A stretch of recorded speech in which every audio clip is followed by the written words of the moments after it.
In 2023, at the G20 summit in New Delhi, a big announcement shook up global trade discussions. India, the US, the European Union, EU, and key West Asian nations signed a Memorandum of Understanding, MOU, to build a new trade route.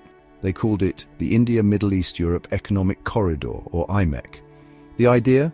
A sea-to-rail corridor linking Asia and Europe via the Middle East.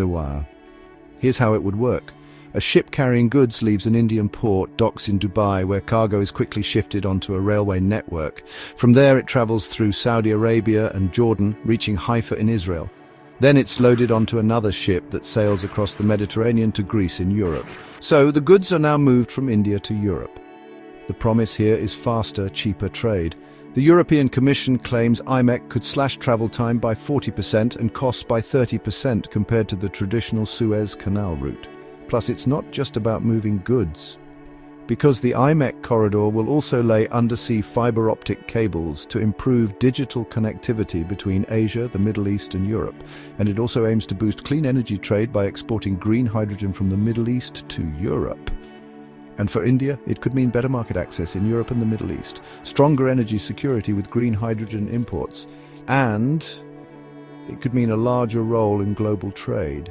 Some even see it as a counter to China's Belt and Road Initiative, BRI, by offering a competing trade route. So that's a lot of good that the IMEC is said to do. And on paper, it sounds like a perfect plan, but if you take a closer look, you'll spot several roadblocks. Let me explain. First, geopolitics could throw a wrench in the works. You see, IMEC needs seamless cooperation between countries that don't always get along. Take Israel and Saudi Arabia, for instance. While diplomatic ties have warmed, they lack formal agreements, and that could make trade negotiations a bureaucratic nightmare. And that's just one piece of the puzzle. The region is riddled with conflicts. Saudi Arabia and Iran's historical rivalry, civil unrest in Syria and Yemen, and threats to Israel from Iran-backed groups in Syria and Lebanon. So any escalation could derail IMEC's progress. Let's not forget the countries that aren't on board. Egypt, for instance, relies heavily on revenue from the Suez Canal. If IMEC diverts trade away, Egypt could fight back with policy barriers to keep the Suez route more competitive. And all that's just the political side of things. Let's now look at the economics of it. IMEC isn't just another infrastructure project, it's a multi-billion-dollar gamble. While $20 billion has been pledged, mostly by Saudi Arabia and the UAE, the EU is yet to roll out a solid investment plan. And considering each section of the corridor could cost about $3 to $8 billion, funding gaps remain a major concern. There's also the cost of logistics. Nearly 40% of IMEC's route is rail, and rail freight is 3 times costlier than ocean freight. Add the constant loading, unloading, and reloading of cargo between ships and trains, and costs could quickly spiral. Then there's the Chinese threat looming.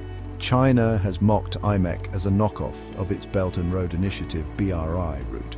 And it has reasons to be smug. China produces 3 million shipping containers a year, while India barely makes 20,000 to 30,000. So if China decides to restrict container supply to India, it could slow IMEC's rollout. And something more concerning here is Haifa, the crucial Israeli port on IMEC's route. The catch? A Chinese company runs it, and that gives China significant leverage over the corridor's operation. And lastly, we have the environmental hiccup. Rail transport emits more carbon than maritime shipping, and a study by Fraunhofer ISI and CE Delft confirms that IMEC, with its heavy rail reliance, could be less eco-friendly than the existing Suez Canal shipping route. So, yeah, ironically, the proposed IMEC trade route is filled with obstacles. But is it doomed? Not necessarily. One thing that could turn it around is if the US steps up, which is already wary of China's growing influence in the Middle East. If key stakeholders, including the US, back the project with financial and diplomatic efforts, it could gain the momentum needed to succeed. Also, if member nations align their interests and invest wisely, the corridor could turn into a viable alternative to existing trade routes. And while the road ahead is anything but smooth, with the right and timely push, this corridor could prove to be a game changer.